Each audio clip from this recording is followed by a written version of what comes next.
친애하는 친구, 여러분 제때 잠자리에 들고 눈을 감았지만 몸은 이미 피곤한데도 왠지 잠이 오지 않았던 적이 있나요?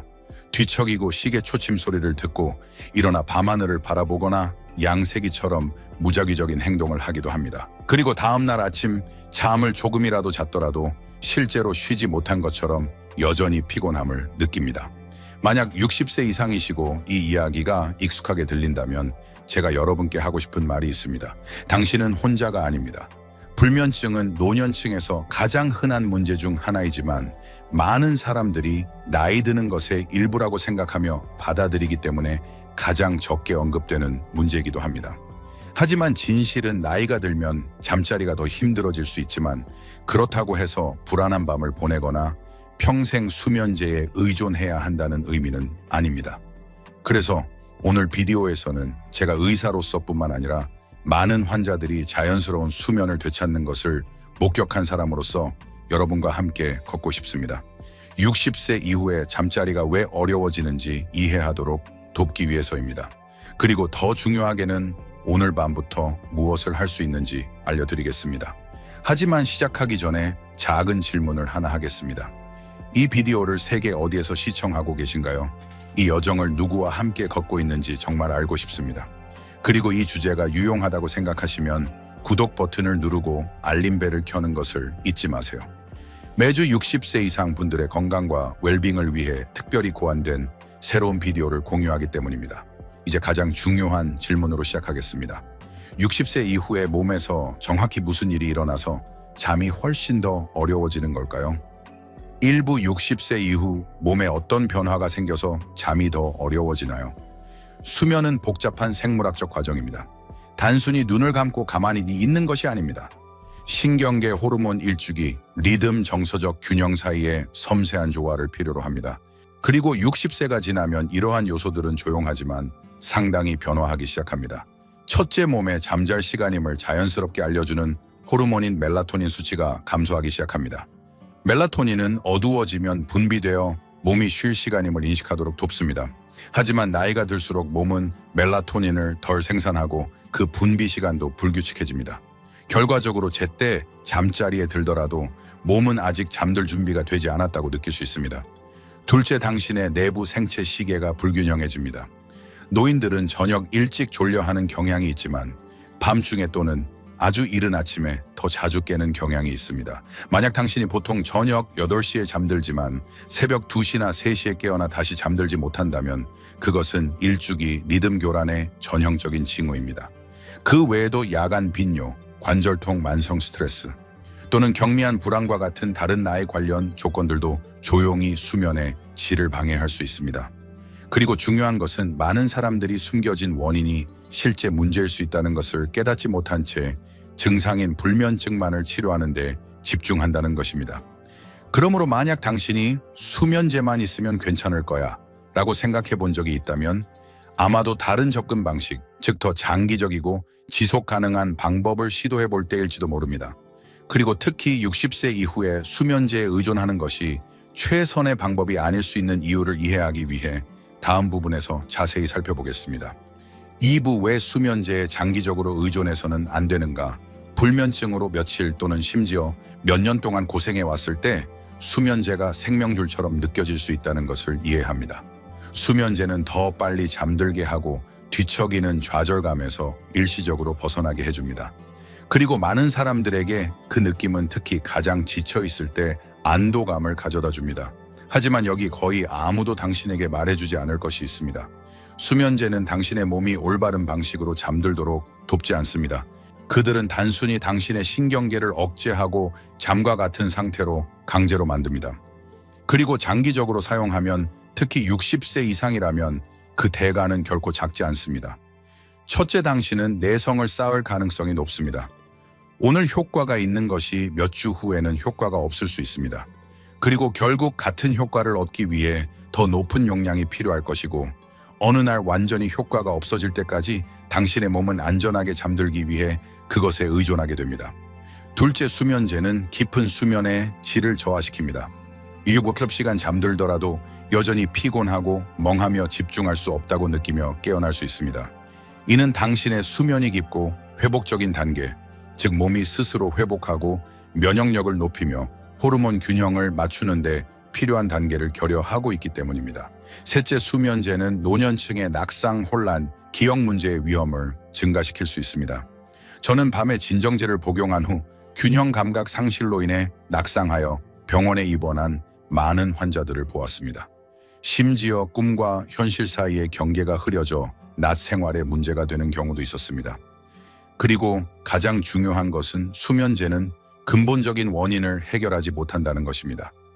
수면제는 일시적으로 잠들게 하지만 몸이 제대로 자연스럽게 그리고 회복적으로 잠자는 방법을 다시 배우도록 돕지 않습니다. 그러므로 약물이 답이 아니라면 우리에게 어떤 다른 선택지가 있을까요?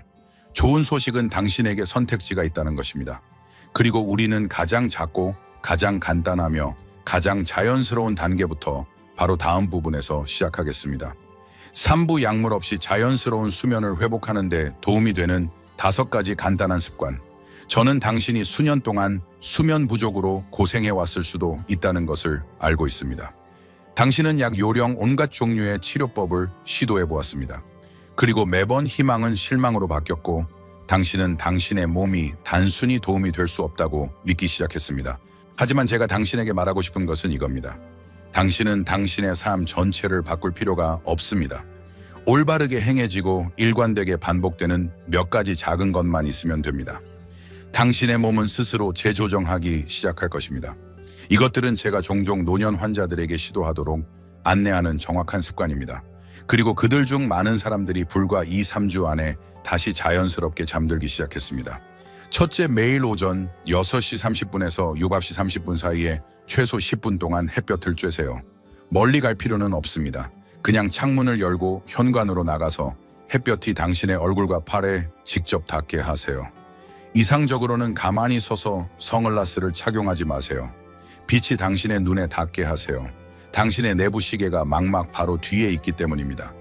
이 햇볕은 당신의 몸에 아침 신호가 되어 언제 깨어 있어야 하고 나중에 언제 쉬어야 하는지 알려줍니다. 이것을 2주 동안 매일 하면 다시 제때 졸음을 느끼게 될 수도 있습니다. 둘째, 오후 8시 이후에는 모든 강한 광원, 특히 휴대폰과 TV의 조명을 어둡게 하기 시작하세요. 필요하면 따뜻하고 부드러운 조명을 사용하고 화면을 쳐다보는 것을 피하세요. 휴대폰을 사용해야 한다면 야간 모드를 활성화하거나 블루라이트 필터링 안경을 착용하세요. 비디오를 보는 대신 종이책을 읽거나 일기를 쓰거나 잔잔한 오디오를 듣는 것을 시도해보세요. 당신의 뇌가 여전히 낮이라고 생각하면 당신의 몸은 멜라토닌을 분비하지 않을 것임을 기억하세요. 셋째, 오후 7시 이후에는 식사를 피하고 오후 3시 이후에는 커피, 술 또는 진한 차를 끊으세요.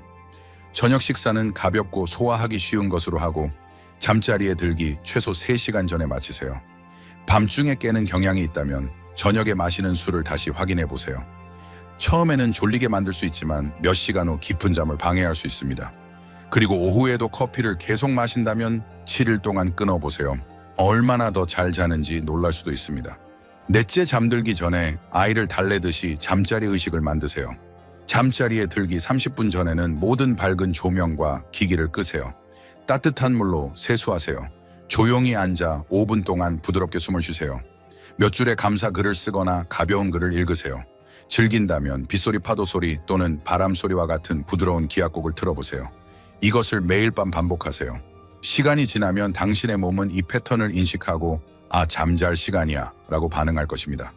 다섯째, 필요하다면 가벼운 천연 보충제를 고려해 보세요. 예를 들어 마그네슘 글리시네이트는 신경계를 이완시키고 경미한 불안을 줄일 수 있습니다. 아미노산인 글리신은 몸을 시원하게 하고 더 깊은 잠을 촉진합니다. 연고차나 캐모마일차, 카페인 없는 따뜻한 차 한 잔을 마시는 것도 몸을 편안하게 하는데 도움이 될 수 있습니다. 이것들은 수면제가 아닙니다. 그들은 당신의 신경계에 대한 부드러운 알림입니다. 이제 놓아도 괜찮아. 당신은 이 모든 것을 한 번에 할 필요가 없습니다. 가장 적합한 습관 하나를 선택하여 일주일 동안 반복하세요. 효과가 있다면 다른 것을 추가하세요. 그리고 여기 아름다운 진실이 있습니다. 당신은 당신의 신경계에 잠자는 방법을 가르치고 있는 것입니다. 스트레스, 나이 또는 오래된 패턴으로 인해 한때 알았지만 잊어버렸을 수도 있는 방식으로요. 잠은 강요해서 오는 것이 아닙니다. 그것은 허락 일관성 그리고 리듬에서 옵니다. 친애하는 친구, 여러분 이 비디오를 끝까지 시청하고 계시다면 저는 이것을 믿습니다. 당신은 단순히 수면에 대해 궁금해하는 것이 아닙니다. 당신은 진정으로 당신의 건강에 대해 진지하게 생각하고 있습니다. 성급하거나 충동적인 방식이 아니라 이해와 깊은 치유에 대한 열망으로 자연스럽고 지속 가능하며 나이가 이미 빼앗아 간 것보다 더 많은 것을 당신에게서 빼앗지 않는 방식으로요. 당신의 수면이 사라진 것이 아님을 깨닫기를 바랍니다. 단순히 방해받았을 뿐입니다. 그리고 약간의 인내, 몇 가지 부드러운 조정, 그리고 자신에 대한 약간의 친절로 당신의 몸은 약에 의존하지 않고도 깊고 평화롭게 잠자는 방법을 분명히 다시 배울 수 있습니다. 당신은 온 세상을 바꿀 필요가 없습니다. 단지 아침 햇살을 쬐거나 저녁에 따뜻한 한 차 한 잔을 마시거나 잠자리에 들기 전 몇 분 동안 조용히 있는 것부터 시작하세요. 당신이 하루하루 기꺼이 들을 의향이 있다면 당신의 몸은 무엇을 해야 할지 압니다. 이 비디오가 당신에게 도움이 되었다면 댓글을 남겨주세요. 몇 시에 보통 잠자리에 들고 무엇이 당신을 가장 뒤척이게 하는지 알려주세요. 1단계부터 시작하겠습니다. 와 같은 간단한 한 줄도 제가 공허에 말하는 것이 아님을 알 수 있게 해줍니다. 그리고 이것이 계속 걷고 싶은 여정이라고 느껴진다면 구독 버튼을 눌러주세요. 당신처럼 꾸준하고 강하게 머물기로 선택한 사람들을 위해 특별히 제작된 건강한 노화에 대한 더 많은 비디오가 있기 때문입니다. 저와 함께 이 시간을 보내주셔서 감사합니다. 오늘 밤부터 평화로운 밤 되시기를 바랍니다.